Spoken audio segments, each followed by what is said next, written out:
சித்தர் பூமி. வணக்கம், நான் சாந்தகுமார், ஏஎல்பி அஸ்ட்ராலஜர், சென்னையிலேருந்து. ஜோதிடம் பார்க்குறதுனுடைய முக்கியமான நோக்கமே வாழ்க்கையில் இருக்க தீராத பிரச்சனைகளுக்கான தீர்வுகள் தேடுறது தான். ஜோதிடம் பார்க்க வராங்க, தன்னுடைய பிரச்சனையை ரொம்ப பெருசாக நினைக்கிறாங்க. நான் பெருசா, என் பிரச்சனை பெருசா அப்படின்னு கேட்டால், என்னை விட என் பிரச்சனை பெருசு அப்படிங்கிறது தான் மிகப்பெரிய குழப்பமே. கரெக்டாக?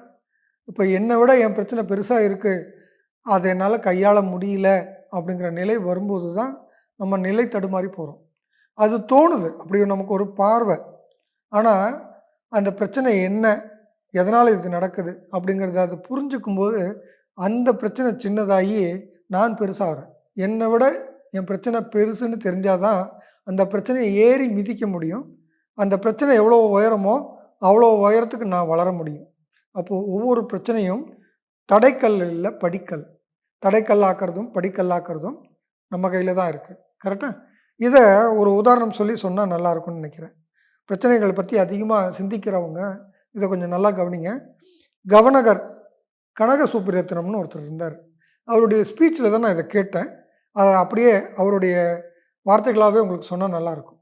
ஒரு தற்கொலை பண்ணிக்கணும்னு நினைக்கிற ஒருத்தன் அந்த தற்கொலையை கொஞ்ச நேரம் தள்ளி வச்சுட்டு அவருடைய ஸ்பீச் கேட்க வந்தான். நம்ம அந்த ஸ்பீச் கேட்டு கேட்டு ரொம்ப உற்சாகமாயிட்டு, நான் ரொம்ப உற்சாகமாயிட்டேன், தற்கொலை எண்ணத்தை முடிவை கைவிட்டுட்டேன், ஆனால் இந்த என்னுடைய காதல் தோல்வியை மட்டும் என்னால் ஏற்றுக்கவே முடியல அப்படின்னு சொல்லி அவர்கிட்ட பேசுகிறான்.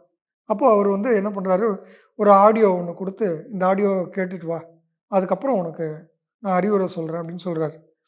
அப்போ அந்த ஆடியோவில் என்ன இருக்குது அப்படின்னு கேட்டு பார்க்குறான். ரொம்ப ஆர்வமாக கேட்குறான், திரும்ப திரும்ப கேட்டு பார்க்குறான். ஆனால் அதில் ஒரே ஒரு வரி மட்டும்தான் திரும்ப திரும்ப ரிப்பீட் ஆகுது. என் ராசாவே சிட்டெரும்பு என் கடிச்சிடுச்சின்னு ஒரு பாட்டு இருக்கு இல்லையா, அதோடைய அந்த ஒரு வரி மட்டுமே ஒரு 1000 முறை ரிப்பீட் பண்ணி வச்சுருக்குது அந்த டேப்பில். ரொம்ப அப்செட் ஆகிட்டான். என்ன ஒரு இவ்வளோ பெரிய ஸ்பீச் கொடுக்குறவர் நமக்கு இந்த மாதிரி ஒரு பாட்டை மட்டும் கொடுத்துருக்காரு, ஒரு டேப் மாதிரி போச்சோ அப்படின்னு திரும்ப போய் அவரை பார்க்குறாரு. அவர்கிட்ட சொல்கிறார், இந்த பாட்டு மட்டும்தான் இருக்குது. ஆமாம், நீ மட்டும் என்ன பண்ணுற, உன் வாழ்க்கையில் நடந்த விஷயத்தை திரும்ப திரும்ப அதே ரிப்பீட் மோடில் கேட்டுக்கிட்டே இருக்க, உன் மனசுக்குள்ளார கேட்டுக்கிட்டு இருந்தால் வேறு எப்படி வரும், நீ அந்த பிரச்சனையை தாண்டி சிந்திக்காமல் பிரச்சனைக்குள்ளார போய் மாட்டிகிட்டு நிற்கிற அப்படின்னு சொல்லி அதை புரிய வச்சதா சொல்கிறார். விஷயம் அவர் என்ன சொல்ல வர்றாருன்னா, ஒரு பிரச்சனை வந்துருச்சு, உண்மைதான், சந்திக்கிறோம். ஆனால் இந்த பிரச்சனைகள் எப்போ வருதுன்னு நல்லா கவனிச்சிருக்கீங்களா? நமக்கு சின்ன வயசுலேருந்தே பல பிரச்சனைகள் நம்ம கடந்து தான் வந்திருப்போம். பிரச்சனை வரும்போதெல்லாம் நமக்கு வலி இருந்தாலும் அந்த பிரச்சனையை தாண்டுற வலிமையை நம்ம உருவாக்கிக்கும் போது ரைட், நம்ம ஒரு மேம்பட்ட நிலைக்கு நம்ம நகர்ந்து வந்திருப்போம். கடவுள் நமக்கு வழி முழுக்க, வாழ்க்கை முழுக்க இந்த மாதிரி சின்ன சின்ன பிரச்சனைகளை கொடுத்து கொடுத்து நம்மளை வலிமைப்படுத்தி படுத்தி அடுத்த நிலைக்கு நகர்த்துறாரு அப்படிங்கிற புரிதல் நமக்கு வந்துருச்சு வச்சுக்கோங்களேன். வாழ்க்கை அணுகும் முறையே மாறிடுது. பிரச்சனை வரும்போதெல்லாம் அப்பா எனக்கு ஒரு டஃப் டாஸ்க் கொடுத்துட்டாரு கடவுள், நான் இதை தாண்டும் போது நான் இன்னும் மேம்பட்ட ஒரு மனுஷனாக இருக்க போகிறேன்ற பார்வை இருக்கு இல்லையா, அதுதான் வாழ்க்கை முன்னேற்றத்துக்கான அடிப்படை. இப்போ பிரச்சனைகள் வரணும், வராமல் இருக்குதுன்னா சம்திங் ராங். சரிங்களா? இதை வேறு ஒரு உதாரணத்தோடு சொல்கிறேன். ஒரு டாக்டர்கிட்ட போகிறாங்க ஒரு லேடி, எனக்கு தலை சுத்தலாக இருக்குது. ஓகே, நோட் பண்ணிக்கிட்டாங்க, தலை சுத்தல். ஓகே, வாந்தி வருது. ஓகே, வாந்தி வருது. ஓகே, இந்த இடத்துல வயிற்றில் இந்த பக்கத்தும் இல்லை, அப்பப்போ வலி வருது. ஓகே, இந்த இடத்துல வலி வருது. தூங்கவே முடியல. ஓகே, கொமட்டலாகவே இருந்துகிட்டு இருக்குது. எனக்கு படபடப்பு இருக்குது. இதெல்லாம் நோட் பண்ணிட்டாங்க. ஓகே, இதெல்லாம் நோட் பண்ணிவிட்டு சொன்னாங்களா, இதெல்லாம் அப்சல்யூட்லி நார்மல்னு சொன்னாங்களா. என்ன டாக்டர், நான் இவ்வளோ கம்ப்ளைண்ட் சொல்கிறேன், நீங்கள் அப்சல்யூட்லி நார்மல்னு சொல்கிறீங்களே அப்படின்னு. அப்போது அந்த டாக்டர் சொன்னாங்களா, ப்ரெக்னெண்ட்டாக இருந்தால் இதெல்லாம் வரதான் செய்யும், இதெல்லாம் இருந்தால் தான் ப்ரெக்னென்ட்னே அர்த்தம். அப்போ ப்ரெக்னென்ட்ன்ற ஒரு டெலிவரி வர்றதுக்கு அடுத்த ஒரு மகிழ்ச்சியான நிலவரத்துக்கு இந்த பிரச்சனைகளை எல்லாம் ஹேண்டில் பண்ணி தானே ஆகணும். அப்படி தான் வாழ்க்கை. ஒரு நல்ல நிகழ்வுக்கு முன்னாடி அதுக்கு முன்னாடி இருக்கிற தயார்படுத்துதல் தான் இந்த பிரச்சனைகளை. இதை இந்த நோக்கத்தோடு கையாளும் போது அது ரசனையாக மாறிடும். பிரச்சனைகளை ரசிக்க தெரிஞ்சால் தான் வாழ்க்கையில் முன்னுக்கு வர முடியும் அப்படிங்கிறது தான் இங்கே இருக்கிற படிப்பனையாக நம்ம எடுத்துக்கணும். அப்போது கடவுள் நமக்கு அனுகிரகம் பண்ணுறாருன்னா பிரச்சனைகளை கொடுக்கணும் அப்படிங்கிறத உண்மையிலேயே நம்ம வேண்டிக்கணும். இன்னொரு கதையும் சொல்கிறேன்.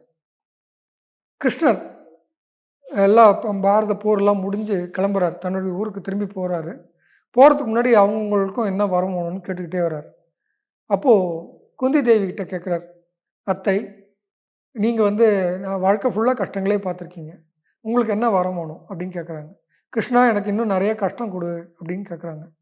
அப்போது கிருஷ்ணர் சொல்கிறாரு, வாழ்நாள் ஃபுல்லாக பிரச்சனையை மட்டுமே பார்த்துட்டு இருந்த நீ ஏன் அத்தை இன்னும் நிறைய கஷ்டம் கொடுன்னு கேட்குற, வேறு எதாவது கேட்கக்கூடாதா அப்படின்னு கேட்கும்போது அத்தை குந்தி தேவி சொல்கிறாங்க, கஷ்டம் வந்தபோதெல்லாம் நீ என் கூட இருந்த, அப்போது நீ என் கூட இருக்கணுன்னா இன்னும் கொஞ்சம் கஷ்டங்களை அனுபவிக்கலாமே அப்படின்னு சொன்னாங்களாம். கஷ்டம் கொடுக்கும்போதெல்லாம் கடவுள் உங்கள் கூட இருக்காருன்னு நீங்கள் புரிஞ்சுக்கிட்டிங்கன்னா அந்த கஷ்டங்களை கடந்து போகிறதுக்கான அடுத்த நிலைக்கு நீங்கள் வளருவீங்க. இப்போ ஜோதிடம் எங்கே பயன்படுது அப்படின்னா, இந்த கஷ்டங்கள் எதனால் வருது, அடுத்து கஷ்டங்கள் முடிஞ்சு நம்ம என்ன மேம்பட்ட நிலைக்கு நம்ம நகர முடியும் அப்படிங்கிற புரிதல் வந்துருச்சுன்னா, கஷ்டத்துக்கு அப்புறம் இருக்கிற சுகம் என்ன அப்படின்னு தெரிஞ்சதுன்னா, இந்த கஷ்டத்தை தாங்கிறதுக்கும் அதை ஏற்றுக்கொள்கிறதுக்கும் அதை ஹேண்டில் பண்ணுறதுக்கான வலிமையும் நமக்கு கிடைக்கும் பாருங்கள். அதுக்கு தான் ஜோதிடம் தேவைப்படுது. படிங்க, உங்கள் வாழ்க்கை உங்கள் கையில். நன்றி. ஜோதிடத்தின் பரிணாம வளர்ச்சி ALP ஜோதிடம். இதை படிங்க, உங்க வாழ்க்கை உங்க கையில.